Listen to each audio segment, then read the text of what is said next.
C'est pour ça que de plus en plus, bien-aimés dans le Seigneur, dans les temps de la fin, l'église véritable, elle sera cachée.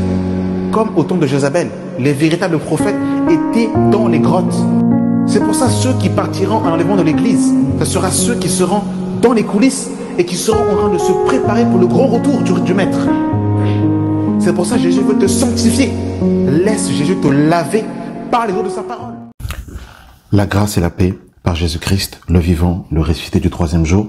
Nous bénissons le Seigneur pour cette nouvelle audio. Ce sujet assez épineux, sociétal, qui est important d'être abordé à la lumière de la parole. C'est concernant la rivalité entre l'homme et la femme, la dualité, la guerre qu'il y a entre l'homme et la femme. Et avec la parole, nous aimerons un peu parler de ce sujet. Qu'est-ce que la Bible dit concernant la place de l'homme, concernant la place de la femme? Vous n'êtes pas sans cesse ignorés, mes bien-aimés dans le Seigneur, parce qu'il est aussi important que lorsque nous lisons les Écritures, nous devons aussi savoir dans quelle ère du temps nous sommes, et nous devons aussi savoir qu'est-ce qui s'est passé au cours des derniers âges, pour pouvoir aussi bien interpréter la parole et pour avoir aussi une bonne lecture.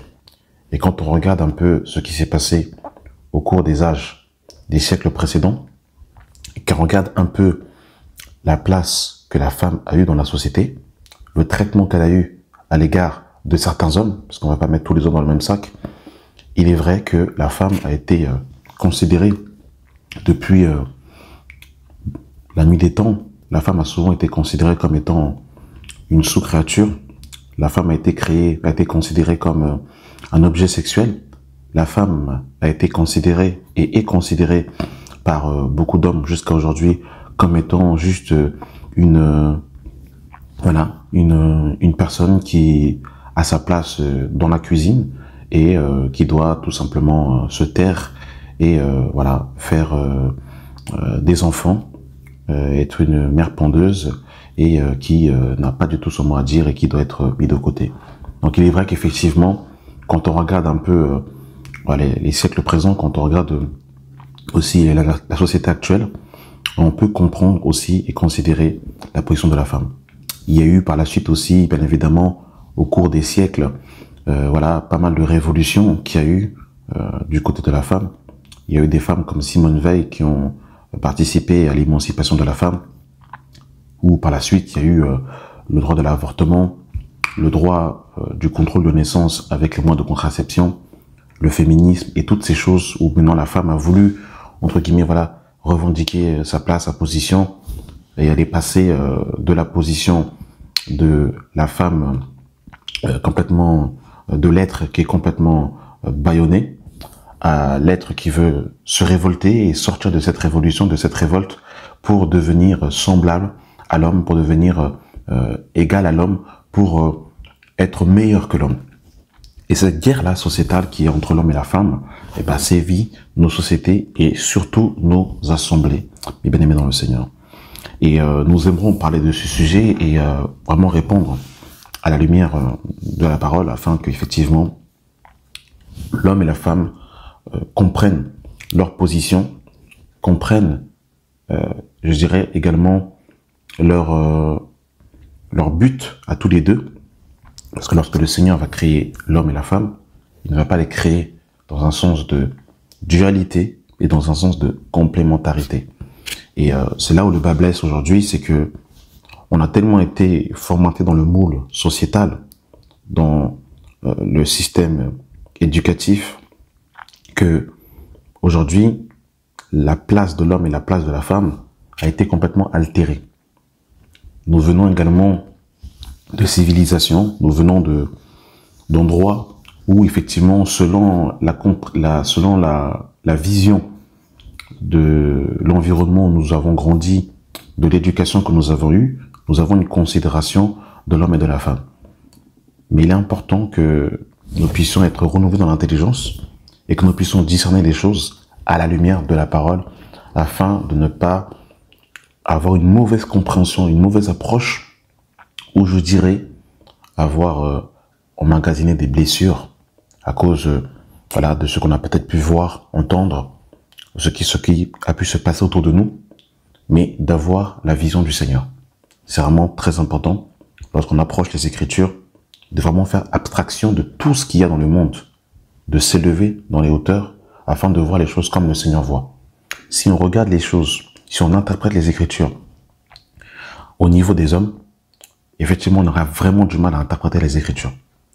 Mais lorsqu'on veut comprendre la parole de Dieu, parce que le Seigneur est esprit, il faut être un homme et une femme de l'esprit, littéralement être un homme d'en haut, pour pouvoir comprendre la pensée du Seigneur.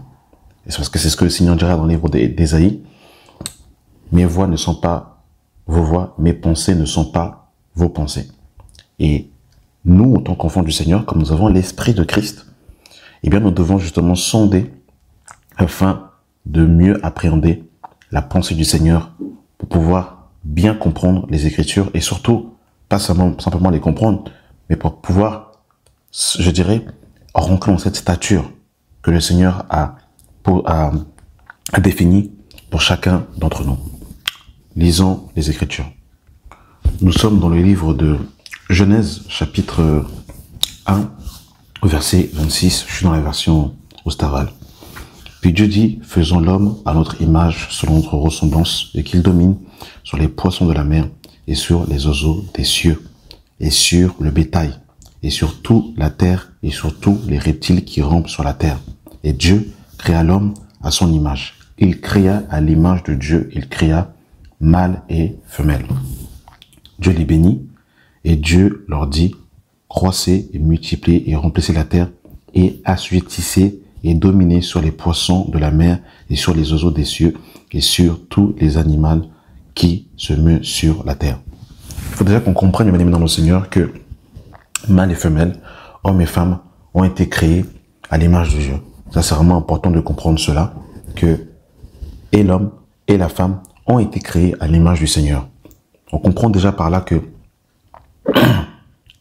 parce qu'en vérité, c'est Adam qui va être créé le premier, et ça c'est très important, on reviendra sur cette expression que Adam a été créé le premier. Lorsque le Seigneur va créer l'homme, la femme était déjà, mais elle était tout simplement un mystère. Elle était en Adam, mais elle était déjà là, mais elle était tout simplement un mystère. Mais il est déjà très important de comprendre, quand on va dans le Bereshit, donc dans la Genèse, on voit que l'homme et la femme ont été créés à l'image du Seigneur. Ça c'est vraiment important de comprendre cela. Quand nous lisons dans le livre de Genèse chapitre 2, le verset 7, il est écrit « Et l'Éternel Dieu forma l'homme de la poussière de la terre et souffla dans ses narines une respiration de vie, et l'homme devint une âme vivante. » Amen. Donc là, ici, on voit le Seigneur, comment il va façonner l'homme et comment il va justement lui insuffler dans les narines un souffle de vie pour que l'homme devienne une âme vivante. Et ça, c'est vraiment très important qu'on ait ce déroulé-là, parce que l'on comprend, mes bien-aimés dans le Seigneur, la création de l'homme et de la femme. Au verset 15 de Genèse chapitre 2, on nous dit « L'Éternel Dieu prit l'homme. L'Éternel Dieu prit donc l'homme et le plaça dans le jardin d'Éden pour le cultiver et pour le garder. » Donc ça, c'est vraiment très important parce que on va voir ici, mes bien-aimés dans le Seigneur, le rôle de la femme ici, qui va être très, très important. On va dire, mes bien-aimés dans le Seigneur, que l'Éternel Dieu prit donc l'homme et le plaça dans le jardin d'Éden pour le cultiver et pour le garder. Donc on voit ces deux notions, mes bien-aimés dans le Seigneur, cultiver et garder. Donc ça, c'était la mission que le Seigneur avait donnée à l'homme. Et ensuite, il va donner un commandement, il va dire, et l'Éternel Dieu commanda à l'homme en disant, tu peux manger librement de tout arbre du jardin, mais quant à l'arbre de la connaissance du bien et du mal, tu n'en mangeras point, car au jour où tu en mangeras, certainement tu mourras. Et l'Éternel Dieu dit, il n'est pas bon que l'homme soit seul, je lui ferai une aide semblable à lui. Et là, c'est très intéressant, le mot semblable à lui. Alors, le mot semblable vient de l'hébreu Ezer, qui signifie aide ou encore secours. Donc on comprend, bien aimé dans le Seigneur, que lorsque le Seigneur va justement révéler la femme qui était un mystère, qui était en Adam, et lorsqu'il va dire, il n'est pas bon que l'homme soit seul, je lui ferai une aide semblable à lui, qui vient de l'hébreu Ezer, qui signifie secours ou encore aide. Et nous avons vu, bien aimé dans le Seigneur, qu'au verset 15, le Seigneur va placer l'homme dans le jardin d'Éden pour le cultiver et pour le garder. Et c'est très intéressant, on peut aussi s'appesantir sur le mot cultiver et sur le mot garder pour mieux comprendre la mission que le Seigneur avait donnée à l'homme et exponentiellement à la femme. Parce que la femme, justement, devait être ce Ezer, cette aide, ce secours, quelqu'un qui aide, justement. Elle devait l'aider dans la mission que le Seigneur avait donnée à l'homme. Donc, juste par ces simples passages-là, on voit, et bien évidemment, le Seigneur, que la femme est un secours. La femme est quelqu'un qui aide. Donc, en fait, on voit qu'elle est là pour aider l'homme dans la mission que le Seigneur lui avait confiée. Ça, c'est important de comprendre cela, mes bien-aimés dans le Seigneur. Donc, on voit déjà, dès la Genèse, qu'il n'y avait aucune rivalité entre l'homme et la femme, mais que les deux avaient un but commun, c'était d'accomplir l'œuvre de Dieu. Et ça, des fois, malheureusement, on l'oublie, bien aimé dans le Seigneur. Vous savez, avec le salaire, le niveau d'études, la langue parlée, eh bien, ça crée des fois, dans les couples, des rivalités sans précédentes. Si la femme gagne plus que l'homme, ça peut créer des soucis. Si l'homme gagne plus que la femme et que la femme ne travaille pas et qu'elle s'occupe simplement des enfants, bah du coup le fait qu'elle ne travaille pas ou qu'elle a une petite rentrée d'argent, ça peut donner à l'homme d'avoir la tête complètement gonflée comme une montgolfière. Si la femme parle une autre langue que le mari ne parle pas, ça peut donner à la femme ce côté de supériorité. Si l'homme a reçu un héritage de la part de sa famille et qu'il a des biens et que la femme n'a pas, ça peut donner une sorte de rivalité. Alors qu'en fait, ce que l'on comprend quand on regarde dans la Genèse, on regarde que l'homme et la femme, en vérité, ont un but commun et c'est ensemble qu'ils arrivent à accomplir les objectifs et les missions que le Seigneur les a confiés. Mais aujourd'hui, dans la société dans laquelle on est, avec les diplômes, avec le travail que l'on fait et toutes ces choses, malheureusement, on rentre dans une rivalité, on rentre dans une guerre entre l'homme et la femme, alors qu'au commencement, il n'en était pas ainsi. Mais bien aimé dans le Seigneur, au commencement, la femme a été créée pour être un secours, une aide, quelqu'un qui aide, bien aimé dans le Seigneur. Le mot cultiver vient de l'hébreu abad, qui signifie travailler, faire un travail, accomplir un labeur. Donc, il y avait ce domaine de labeur, être travaillé, être cultivé. Donc, c'est les synonymes qui sont associés au mot cultiver et dans le mot garder qui vient de l'hébreu samar qui signifie tenir, garder, observer, faire attention, tenir, avoir la charge. Donc il y avait aussi la notion bien évidemment d'observer et de veiller. Donc c'était le travail que le Seigneur avait donné à l'homme et qu'il avait aussi donné exponentiellement à la femme. Donc on a vu que le mot aide et bien aimé dans le Seigneur vient de l'hébreu Ezer. Donc ça, c'est ce que nous avons vu. Le verset 19 nous dit « Et l'Éternel Dieu forma de la terre tous les animaux des champs et tous les oiseaux des cieux, et il les fit venir vers Adam pour voir comment il les nommerait, et que tous noms qu'Adam donnerait à chacun des êtres vivants fut son nom. Et Adam donna des noms à tous les bêtes et les oiseaux des cieux et à tous les animaux des champs. Mais pour l'homme, il ne trouva point d'aide semblable à lui. Et l'Éternel Dieu fit tomber un profond sommeil sur l'homme qui s'endormit et prit une de ses côtes et le referma la chair à sa place. Et là, c'est intéressant, mes bien-aimés dans le Seigneur. Ici, on nous dit au verset 21 que le Seigneur va faire plonger l'homme dans un profond sommeil et elle va prendre une de ses côtes qui signifie en hébreu tsela, qui signifie poutre, et qui signifie encore côté. C'est-à-dire littéralement que Yahweh va prendre le côté de l'homme. Et ça, c'est encore intéressant ici. On a encore une deuxième information. La première information, c'est qu'on voit que la femme, c'est Ezer, c'est-à-dire c'est une aide, c'est un secours. c'est une aide semblable. Premièrement, ça c'est la première chose qu'on peut noter. Aide, secours. Et maintenant, la deuxième information que l'on peut souligner ici, mes bien-aimés dans le Seigneur, c'est que le Seigneur va prendre le côté de l'homme. Donc c'est là, en hébreu, qui signifie aussi poutre. Et ça c'est très important parce que le mot poutre peut aussi se traduire par aussi soutien. Donc la femme, c'est une poutre, c'est un soutien, mes bien-aimés dans le Seigneur, pour l'homme.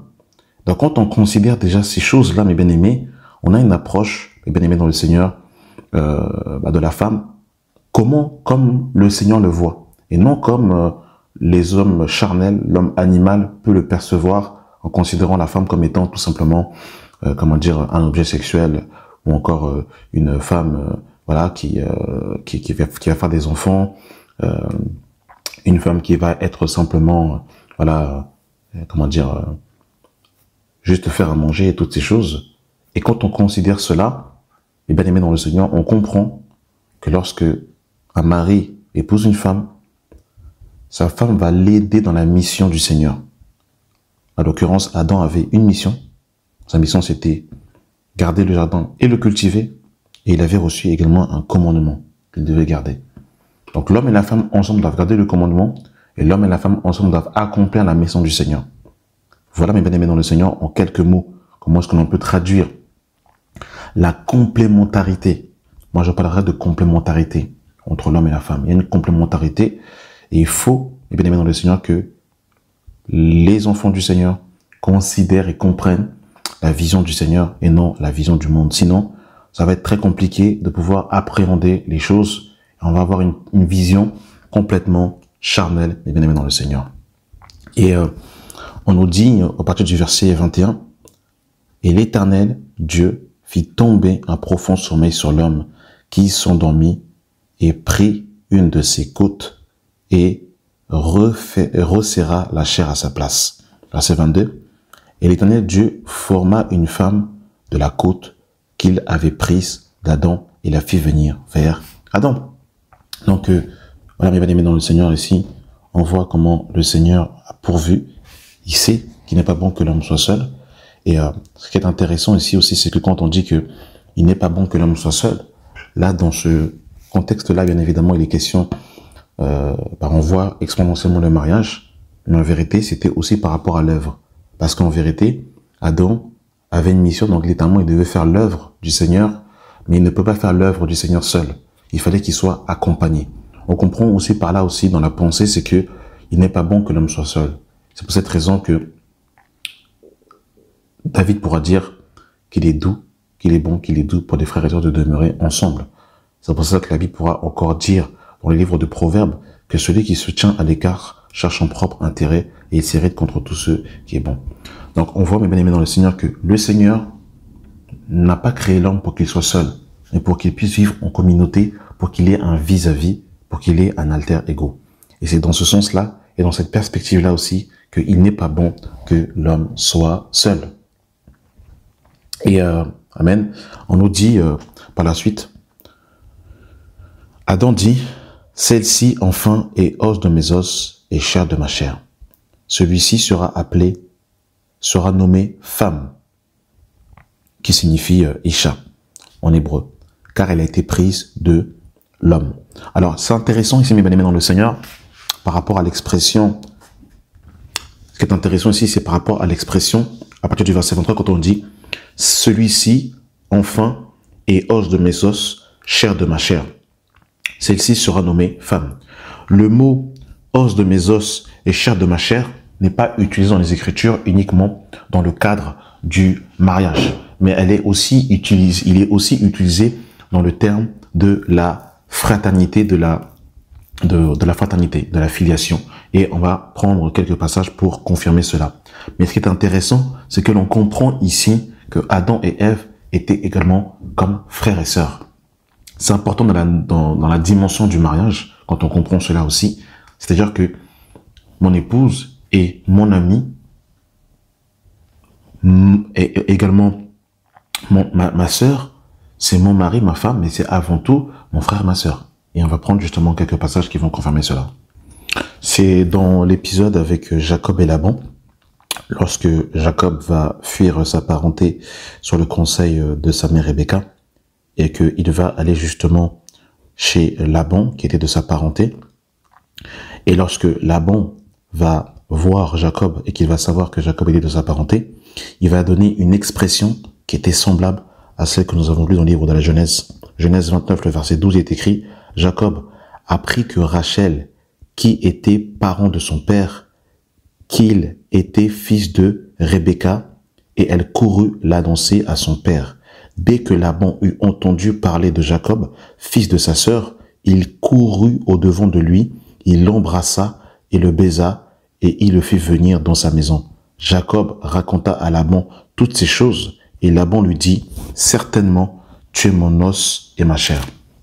Donc, vous avez vu quand, ici dans le livre de la Genèse, là-bas, à partir du verset 23, quand Adam va dire: celle-ci est enfin os de mes os et chair de ma chair, cette même expression va être utilisée par Laban, au verset 14 de Genèse 29, qui dira: et Laban lui dit: certainement, tu es mon os et ma chair.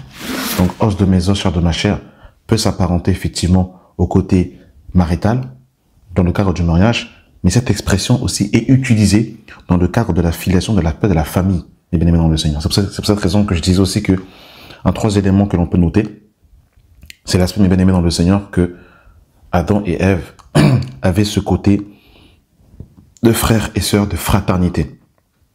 Et c'est important aussi qu'il y ait ce domaine-là, parce que quand il n'y a pas ce domaine de frères et sœurs, et bien-aimés dans le Seigneur, eh bien, un couple doit être équilibré.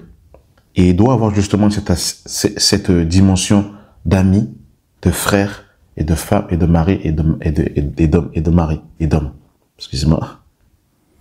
Dans le livre des Cantiques, on va souvent retrouver ces trois notions: l'aspect d'amis, de sœurs et de fiancés. Quand on lit Cantique des Cantiques, chapitre 4, le verset 1, il est écrit: que tu es belle, mon ami, que tu es belle. Tes yeux sont comme des colombes derrière ton voile. Au verset 8 de Cantique des Cantiques, on nous dit: viens avec moi du Liban, ma fiancée. Verset 9, tu me ravis le cœur, ma sœur, ma fiancée. Donc vous avez vu, en fait, on retrouve cette notion ami, ma sœur, ma fiancée. Au verset 12 de Cantique des Cantiques, chapitre 4, on nous dit: tu es un jardin fermé, ma sœur, ma fiancée. Donc c'est pour cette raison que je disais précédemment, mes bien-aimés dans le Seigneur, que dans l'aspect où Adam va dire que voici ce qui est os de mes os et chair de ma chair, il y a la notion d'amis, la notion de frères et sœurs, et la notion et la dimension du mariage.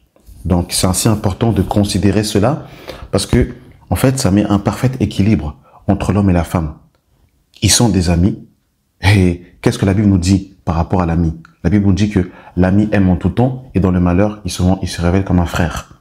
Donc, la notion de l'ami et la notion de la fraternité de frères et sœurs. En plus, ce qui est intéressant, c'est que Abraham et Sarah étaient demi-frères. Donc, ça nous montre aussi effectivement que en Christ, on se marie avec son frère et sa sœur. Donc, littéralement, avec les gens de la maison. On ne se marie pas avec les gens du dehors, mais on se marie avec son frère et sa sœur dans l'esprit, qui a reçu le Seigneur Jésus-Christ. Ce sont des amis, ce sont des frères et sœurs, et ce sont un mari et une femme, dans l'aspect, dans la dimension du mariage. Et quand on considère cela, il n'y a pas de place pour la rivalité. Il n'y a pas de place pour la concurrence. Il n'y a pas de place pour la guerre. Chacun est à son poste. Et ça, c'est très intéressant. Et on le verra après par rapport à la notion du poste, un peu plus tard, mes bien-aimés dans le Seigneur. C'est pourquoi l'homme quittera son père et sa mère et s'attachera à sa femme, et ils deviendront une seule chair. Et là, ce qui est intéressant, mes bien-aimés dans le Seigneur, dans la dimension ici, à partir du verset 24, c'est pourquoi l'homme laissera son père et sa mère et s'attachera à sa femme, et ils seront une seule chair. Et bien, si cette pensée-là, cette dimension-là, on le voit également dans le cadre de ce que l'apôtre Paul nous a révélé.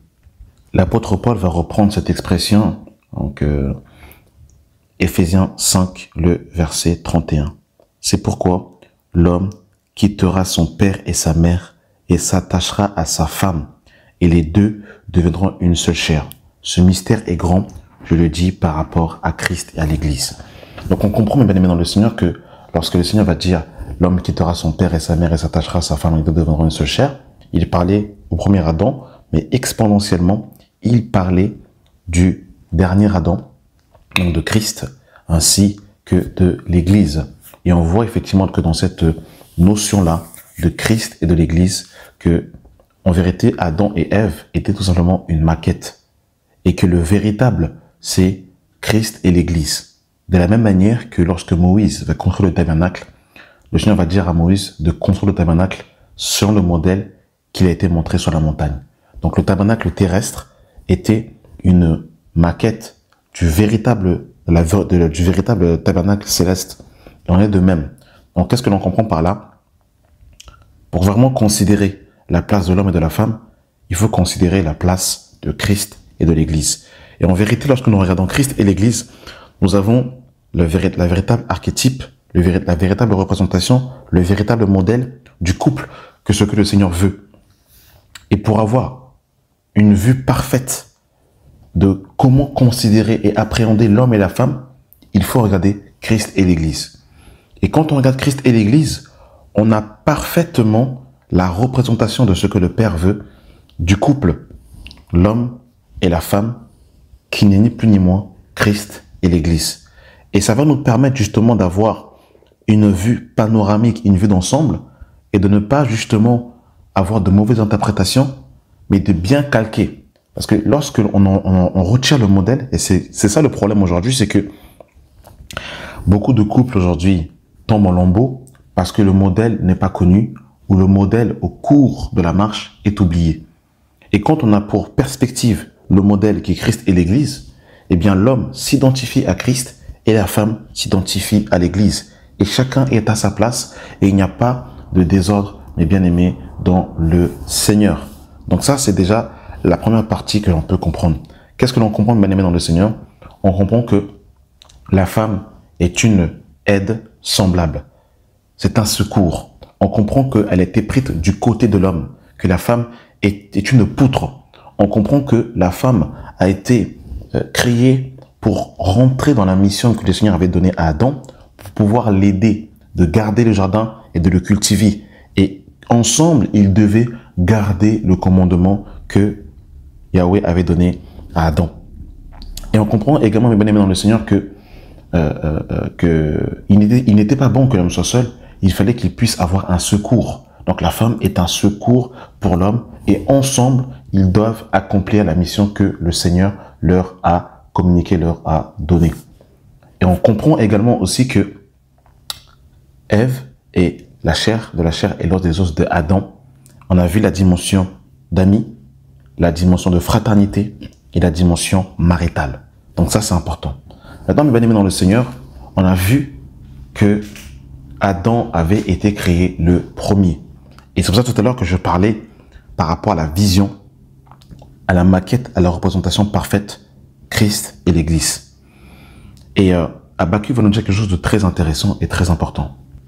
Dans Habakkuk, chapitre 2, le verset 1, on nous dit « J'étais à mon poste et je me tenais sur la tour. » J'étais à mon poste. Et ça, c'est très important, mes bien-aimés dans le Seigneur, parce que lorsque le Seigneur va créer l'homme et qu'il va créer la femme est à un poste et l'homme également aussi est à son poste.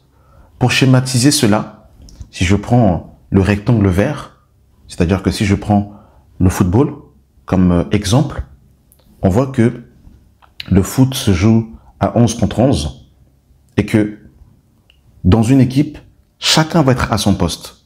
C'est-à-dire qu'il va avoir le gardien, les défenseurs, les milieux de terrain et les attaquants. Un match de foot, pour qu'il soit équilibré, chacun doit être à son poste. Si on a un qui sort de son poste, eh bien, c'est le désordre. Si le gardien sort de ses cages, eh bien, il laisse le but vide. Donc, l'équipe adverse a des chances de marquer. Si les attaquants deviennent des défenseurs, eh bien, il n'y a plus personne pour pouvoir mettre un but. Si les milieux de terrain deviennent des attaquants, eh bien, il n'y aura pas cette transition entre la défense et l'attaque. et si les défenseurs deviennent des attaquants, eh ben, il n'y aura plus personne pour pouvoir défendre les attaques offensives de l'équipe adverse. Donc chacun doit être à son poste. Il en est de même entre l'homme et la femme. L'homme a un poste et la femme également a un poste. Si les deux sortent de leur position, c'est le désordre, mes bien-aimés dans le Seigneur. Et le diable ne veut pas que l'homme et la femme, chacun soit à son poste. Donc qu'est-ce que le diable fait? Il va influencer la femme pour que la femme prenne la place de l'homme et que l'homme prenne la place de la femme. Il ne faut pas, mes bien-aimés dans le Seigneur, que la femme convoite la place de l'homme. Il ne faut pas, mes bien-aimés dans le Seigneur. Parce que, vous savez, mes bien-aimés dans le Seigneur, eh bien, il y a quelqu'un qui a convoité la place de l'autre, mes bien-aimés dans le Seigneur, avant que le monde ne soit. Et nous connaissons cette histoire, on va le lire, mes bien-aimés. Ésaïe chapitre 11, Ésaïe 14, le verset 11 est écrit: ta magnificence est descendue dans le séjour des morts, avec le son de tes luttes. Sous toi est une couche vert, et les vers sont ta couverture. Te voilà tombé du ciel, astre brillant, fils de l'aurore. Tu es abattu à terre, toi le vainqueur des nations. Tu disais en ton cœur: je monterai au ciel, j'élèverai mon trône au-dessus des étoiles de Dieu. Je m'assirai sur la montagne de l'assemblée à l'extrémité du septentrion. Je monterai sur le sommet des nuées. Je serai semblable au Très-Haut. Vous avez vu? Je serai semblable au Très-Haut. Mais tu as été précipité dans le séjour des morts, dans les profondeurs de la fosse. Ceux qui te voient fixent sur toi leur regard. Et ça, c'est quand même très intéressant. Verset 13, on nous dit: tu disais en ton cœur, je monterai au ciel, j'élèverai mon trône au-dessus des étoiles de Dieu, je m'assirai sur la montagne de l'assemblée, à l'extrémité du septentrion, je monterai sur le sommet des nuées, je serai semblable au Très-Haut. Donc on voit, mes bien-aimés dans le Seigneur, que le premier qui a convoité la place du Créateur, c'est le diable. Et c'est très intéressant. Qu'est-ce que le diable va dire à Ève quand il va la tenter pour qu'elle puisse consommer le fruit de la connaissance du bien et du mal? Dans Genèse 3, le verset 4, le serpent va dire: alors le serpent dit à la femme, vous ne mourrez nullement, mais Dieu sait qu'au jour où vous en mangerez, vos yeux s'ouvriront et vous serez comme des dieux, connaissant le bien et le mal. Donc en fait, la pensée du diable, c'est d'être semblable au Très-Haut. Et c'est exactement ce qu'il a injecté dans le cœur d'Adam et de Ève, premièrement, parce que c'est Ève qui l'a séduit, c'est d'être comme Dieu, d'être des dieux. Et cette pensée-là, par le féminisme, le diable veut aussi également insuffler la pensée qui animait son cœur, de devenir semblable au Très-Haut. Et la pensée aujourd'hui du monde, aujourd'hui, c'est quoi? C'est que la femme doit être semblable à l'homme, doit être au-dessus de l'homme, doit être l'égal de l'homme. L'homme et la femme sont égaux au niveau du salut, mais ils sont différents au niveau du rang. On le verra par la suite. Pourquoi est-ce qu'ils sont différents au niveau du rang? Pour la simple et bonne raison que l'homme a été créé avant la femme. Le fait que l'homme ait été créé avant la femme donne à l'homme le côté de je dirais, du droit d'aînesse. Le côté du droit d'aînesse parce que l'homme est venu avant la femme et la femme est venue après. Juste à cause de cette réalité physique et spirituelle, l'homme et la femme ne peuvent pas être égaux.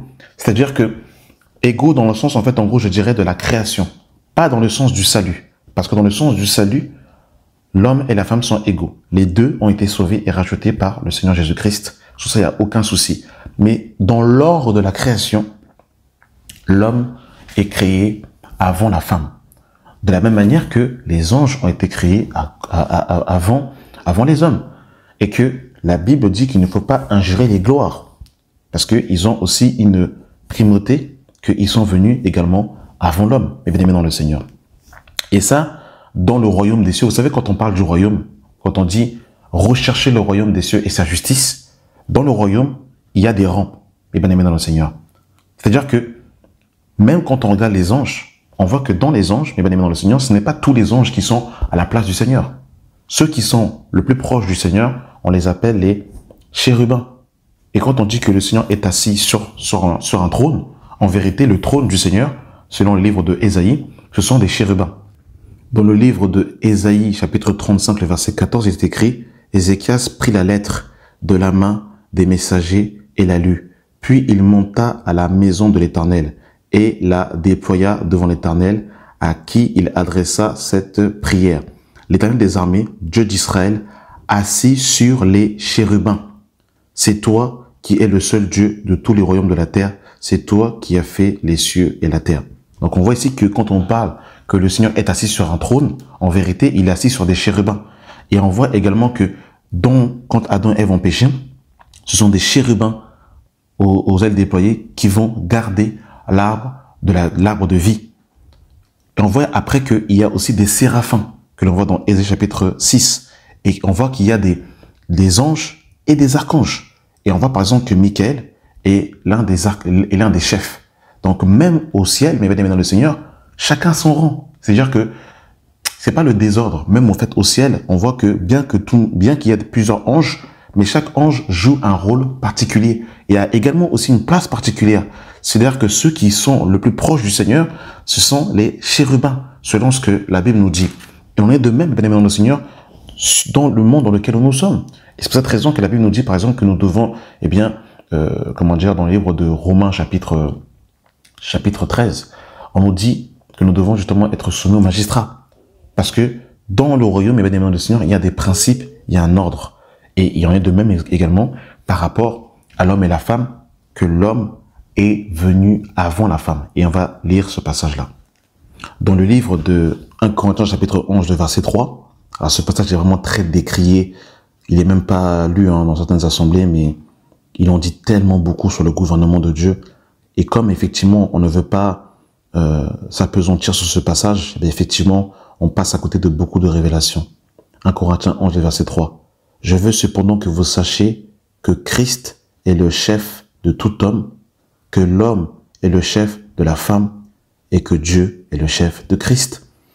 Et ça, mes bien-aimés dans le Seigneur, c'est une réalité spirituelle qui est indéboulonnable, qui est immuable, qui ne se change pas, peu importe le siècle dans lequel nous sommes. Avec le siècle des Lumières, les sages, les philosophes, etc., etc., on est rentré dans beaucoup de raisonnements, beaucoup de philosophie, surtout avec la culture grecque, l'aspect de la rhétorique, du raisonnement, de la démocratie. Moi, je pense que on est rentré dans beaucoup de philosophie, beaucoup de raisonnements qui nous ont éloignés de la pensée du Seigneur et qui font, malheureusement, bien aimé dans le Seigneur, que on ne considère pas le plan du Seigneur. Et le plan du Seigneur est très clair. Je veux cependant que vous sachiez que Christ est le chef de tout homme, que l'homme est le chef de la femme et que Dieu est le chef de Christ. Et Paul va donner justement en fait aussi cet équilibre au verset 11 de 1 Corinthiens 11. Il va dire « Toutefois dans le Seigneur, la femme n'est point sans l'homme. Excusez-moi, je vais relire. « Toutefois dans le Seigneur, la femme n'est point sans l'homme, ni l'homme sans la femme. Car de même que la femme a été tirée de l'homme, de même l'homme existe par la femme et tout vient de Dieu. » Donc l'équilibre que Paul veut faire ici, c'est que bien que l'homme est le chef de la femme, en plus il y a un épisode que j'ai sauté parce que c'est quand même très intéressant, il faut qu'on revienne au verset 4, il y a un épisode qui est très intéressant avant de s'apesantir sur le verset 11. On nous dit au verset 4, « Tout homme qui prie ou qui prophétise, la tête couverte, déshonore son chef. Toute femme au contraire qui prie ou qui prophétise la tête non voilée, déshonore son chef, c'est comme si elle était rasée. » Verset 6, « Car si une femme n'est pas voilée, qu'elle se coupe aussi les cheveux. Or s'il est honteux pour une femme d'avoir les cheveux coupés ou d'être rasée, qu'elle se voile. » Verset 7, « L'homme ne doit pas se couvrir la tête. » Et c'est ça qui est intéressant ici, c'est que, vous avez vu, en fait, pour comprendre 1 Corinthiens 11, il faut comprendre Genèse là-bas. En fait, Paul, dans 1 Corinthiens 11, est tout simplement en train de dresser l'ordre divin de Dieu, l'ordre du gouvernement de Dieu. Au verset 7, on nous dit, « L'homme ne doit pas se couvrir la tête, puisqu'il est l'image et la gloire de Dieu, tandis que la femme est la gloire de l'homme. » Juste sur ce principe-là, l'homme et la femme ne peuvent pas être égaux. Juste sur ce principe-là. Parce que l'homme est la gloire de Dieu, tandis que la femme est la gloire de l'homme. C'est-à-dire que l'homme, il a été créé pour le Seigneur, Et la femme a été créée pour l'homme. Mais bien aimé dans le Seigneur. Juste à cause de ce principe-là, l'homme et la femme ne peuvent pas être égaux. Que personne ne nous trompe, que personne ne nous séduise. Chacun est à son poste. Mais ça n'annule en rien que la femme a tout le respect, la considération qu'elle doit avoir et recevoir. Et ça ne fait en aucun cas de la femme une sous-création ou une femme ou un être, moins important ou moins honorable. D'ailleurs, la Bible dira même que les membres qui reçoivent le moins d'honneur, c'est eux qui doivent recevoir le plus d'honneur. Et nous savons que la femme est un vase fragile, donc elle doit recevoir toute la considération, les bien-aimés dans le Seigneur. Mais là, c'est très clair. L'homme ne doit pas se courir la tête, puisqu'il est l'image et la gloire de Dieu. Et on nous dit, par la suite, mes bien-aimés dans le Seigneur,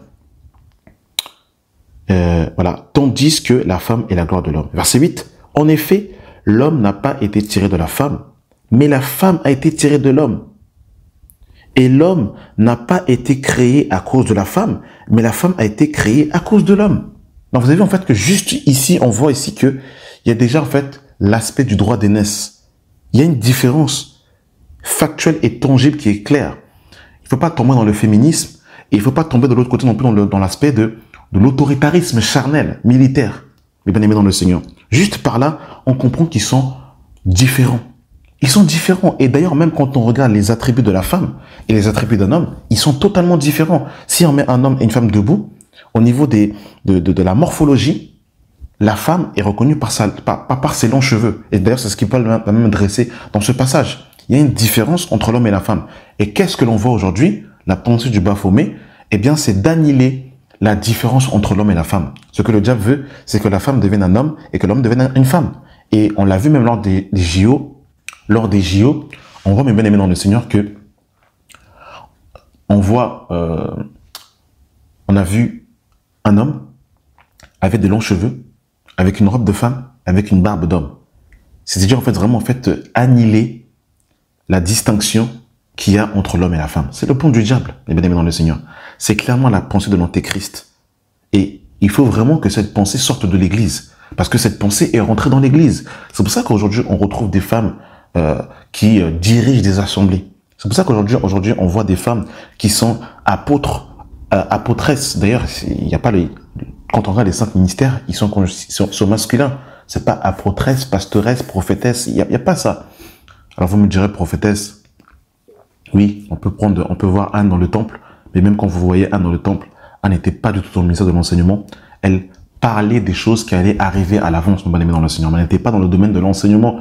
Pareil pour Myriam, la sœur de Moïse, pareil, qui n'était pas du tout dans l'instruction, mais qui tout simplement était en train de chanter les merveilles du Seigneur. Pareil pour Hulda, pareil pour Déborah, quand vous voyez toutes ces femmes qui, malheureusement, on cite leur nom à tort et à travers, en aucun cas vous voyez ces femmes être dans le ministère de l'enseignement, de l'instruction et de pouvoir diriger des églises. En aucun cas, vous voyez cela, mes bien-aimés dans le Seigneur, c'est une pensée féministe, mes bien-aimés dans le Seigneur, qui est rentré dans l'Église, disons les termes très franchement et très clairement, et c'est la pensée de l'Antéchrist qui renverse le gouvernement de Dieu. Et encore une fois, on avait dit précédemment, ce mystère est grand, je le dis par rapport à Christ et l'Église.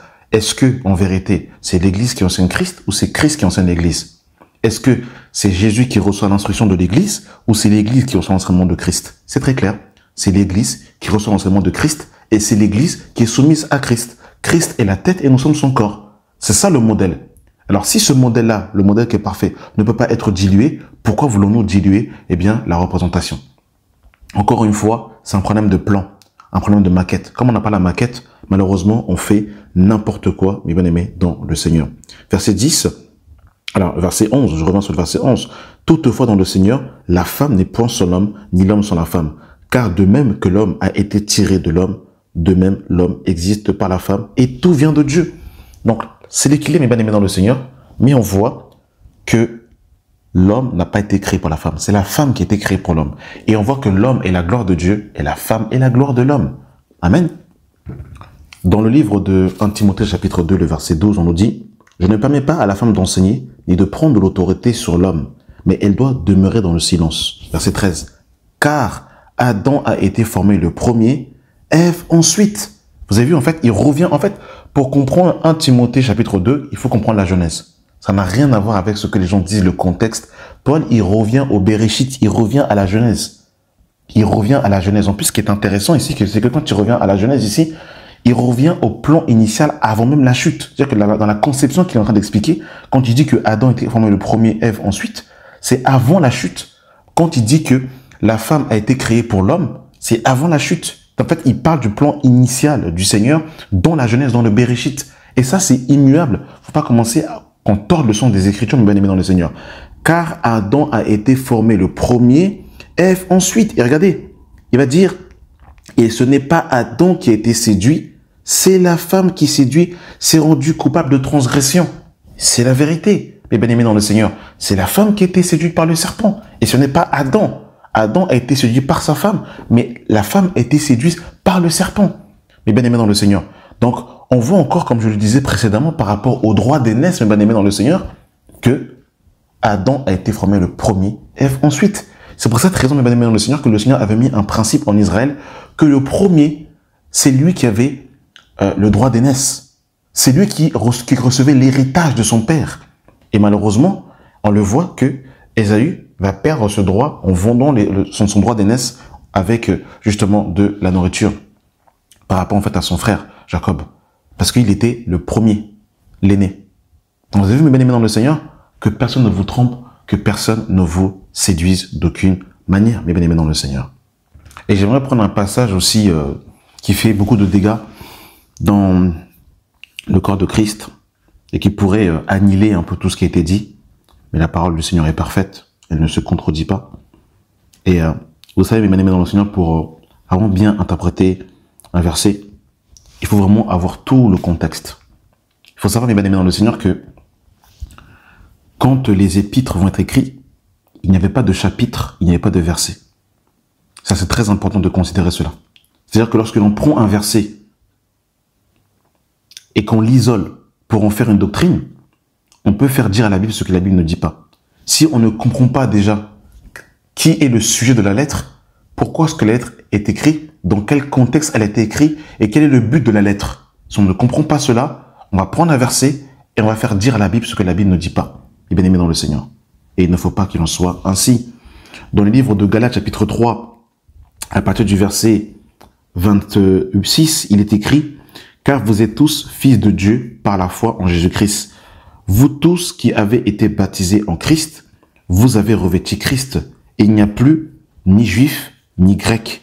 Il n'y a plus ni esclave. Il n'y a plus ni homme, ni femme. Car tous vous êtes en Jésus-Christ. Et si vous êtes à Christ, vous êtes donc la postérité d'Abraham, héritier selon sa promesse. » Il y a beaucoup à dire ici. Mais qu'est-ce que ça veut dire concrètement? Parce que, vous savez, vous prenez ce verset-là et vous dites, ah ben voilà, il n'y a plus ni juif, il n'y a plus ni homme ni femme. Allez hop, on balance ça comme ça, il n'y a plus ni homme ni femme. C'est pas ce que Paul ici est en train de dire. Paul ne dit pas qu'il n'y a ni homme ni femme. Sinon, il ne dirait pas, Marie, aimez vos femmes, femmes soyez soumises. Il ne dirait pas ça. Oui, il y a homme, oui, il y a femme. La femme restera une femme et l'homme restera un homme. Mais qu'est-ce que Paul veut dire ici littéralement? C'est quoi la pensée que Paul veut dire? Ben, c'est très simple. Paul parle tout simplement ici du corps de Christ. C'est-à-dire que lorsque l'homme et la femme ont reçu l'Esprit en Jésus-Christ, nous faisons partie du corps de Christ.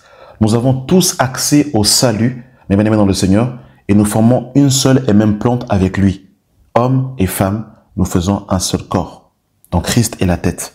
Dans 1 Corinthiens chapitre 12, le verset 13, il est écrit « Nous avons tous en effet été baptisés en un seul esprit pour former un seul corps, soit juif, soit grec, soit esclave, soit libre. Nous avons tous été abreuvés d'un seul esprit. » Et là, en fait, en gros, il va dire soit juif, soit grec. Mais en vérité, il y a quand même une distinction entre le juif et le grec. Mais il veut dire qu'il n'y a plus ni juif ni grec parce que nous faisons un seul corps. Mais ça ne veut pas dire que les juifs deviennent des grecs et que les grecs deviennent des juifs. Les juifs et les grecs forment un seul corps. Mais il y a bien le juif et le grec, mes bien-aimés dans le Seigneur. Dans Colossiens 3, le verset 11, il est écrit « Il n'y a ici ni grec, ni circoncis, ni incirconcis, ni barbare, ni chiite, ni esclave, ni libre, mais Christ qui est tout en tous. » Là, ici, mes bien-aimés dans le Seigneur, il parle du corps de Christ. Il n'est pas en train d'annihiler ici la sexualité de l'homme et de la femme, malheureusement. Il ne parle encore moins ici du ministère. Parce qu'on va prendre ce ministère-là pour dire que il y a ni homme ni femme pour pouvoir pour pouvoir introniser une femme pasteur, ça n'a rien à voir. C'est vraiment tort le sens des Écritures. Il faut comprendre déjà le contexte ici de l'épître aux Galates. Le contexte, c'est quoi? C'est que des Juifs, comme on le voit dans Acte 15, imposaient, les bien-aimés dans le Seigneur, la circoncision. Ils imposaient l'observation de la loi de Moïse. Et Paul leur dit, dans Galates chapitre 1, « Je m'étonne que vous vous détonnez si promptement de celui qui vous appelait à la grâce pour passer à un autre évangile. » Donc ils sont passés à un autre évangile. Et quel était cet autre évangile? C'était tout simplement le retour à la loi mosaïque. De revenir à la loi, tout simplement. C'était ça. Et en fait, le fait qu'ils se revenaient à la loi, eh bien, ils se détachaient de la grâce. Ils annihilaient le sacrifice de Christ. Et Paul est en train de leur dresser ici que et le juif et le grec, par la foi en Jésus-Christ, eh bien, sont sauvés. Parce que le juif, ou du moins les judaïsants, par leur doctrine par leur doctrine pernicieuse, étaient en train d'exclure les païens du salut. Et Paul est en train de leur exposer, mes bien-aimés dans le Seigneur, que en Jésus-Christ, tous sont sauvés. Et dans Galates chapitre 2, le verset 16, il est écrit, sachant que ce n'est pas par la loi, par les œuvres de la loi, que l'homme est justifié, mais par la foi en Jésus-Christ. Nous aussi, nous avons cru en Jésus-Christ, afin d'être justifiés par la foi en Christ et non par les œuvres de la loi. Parce que nul ne sera justifié par les œuvres de la loi, mais tandis que nous cherchons à être justifiés en Christ. Si nous étions aussi nous-mêmes trouvés pécheurs, Christ ne serait-il pas le ministre du péché? Loin de là. Car si je rebâtis les sources que j'ai détruites, je me constitue moi-même en transgresseur, car c'est par la loi que je suis mort à... Car c'est par la loi que je suis mort à la loi, afin de vivre pour Dieu. J'ai été crucifié avec Christ. Si je vis, ce n'est plus moi qui vis, c'est Christ qui vit en moi. Si je vis maintenant dans la chair, je le vis dans la foi au Fils de Dieu qui m'a aimé et qui s'est livré lui-même pour moi. Je ne rejette pas la grâce de Dieu, car si la justice s'obtient par la loi, Christ est donc mort en vain. Donc en fait, il est tout simplement en train de dépeindre, les bien-aimés dans le Seigneur, la justification qui s'obtient par la foi. Et dans cette justification qui s'obtient par la foi, il est en train, les bien-aimés dans le Seigneur, d'introduire, eh bien, les païens qui étaient exclus par les judaïsants, qui eux voulaient imposer la loi de Moïse, les bien-aimés dans le Seigneur. C'est tout simplement ce qu'il est en train de présenter, c'est que nous faisons partie d'un seul et même corps. Mais il n'est pas en train de dire ici, les bien-aimés dans le Seigneur, que l'homme est une femme et que la femme est un homme, ou qu'il n'y a plus d'homme et qu'il n'y a plus de femme. C'est pas du tout la pensée de Paul. Il faut vraiment bien que l'on comprenne ici la pensée. Paul parle tout simplement ici du corps de Christ. Amen. Merci en tout cas de prendre, mes bien-aimés dans le Seigneur, d'avoir pris le temps d'écouter cette instruction et vraiment que nous puissions le comprendre, mes bien-aimés. Ayons la pensée du Seigneur. Vous savez, nous devons être des hommes et des femmes de l'esprit quand on s'approche des Écritures. Si on approche des Écritures avec la pensée charnelle, avec la pensée occidentale, parce que le salut vient des Juifs, c'est quelque chose qu'il faut comprendre aussi. Jésus dira dans Jean 4, le salut vient des Juifs. Donc en fait, il faut comprendre en fait la pensée originelle quand la Torah a été communiquée, les bien-aimés dans le Seigneur. Parce que si on comprend les Écritures avec la pensée occidentale, c'est très compliqué. Si on comprend les Écritures avec la pensée africaine, c'est très compliqué, mes bien-aimés dans le Seigneur. Il faut comprendre déjà les Écritures avec la pensée de l'esprit, parce que c'est un livre spirituel. Et si on approche ce livre-là avec la pensée occidentale, la pensée africaine, la pensée je ne sais de quelle nation, les bien-aimés dans le Seigneur, avec nos traumas, avec nos blessures, avec toutes ces choses-là, ça peut être très compliqué, mes bien-aimés dans le Seigneur.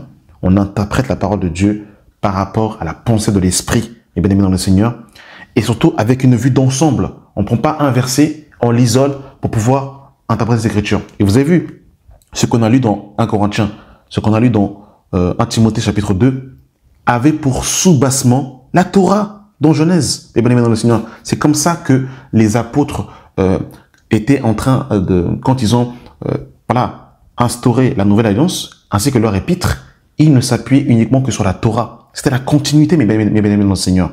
Donc que personne ne nous trompe, que personne ne nous séduise, mes bien-aimés dans le Seigneur. Restons dans le canon des Écritures. Amen. La grâce et la paix, au nom de notre Seigneur et Sauveur. Amen.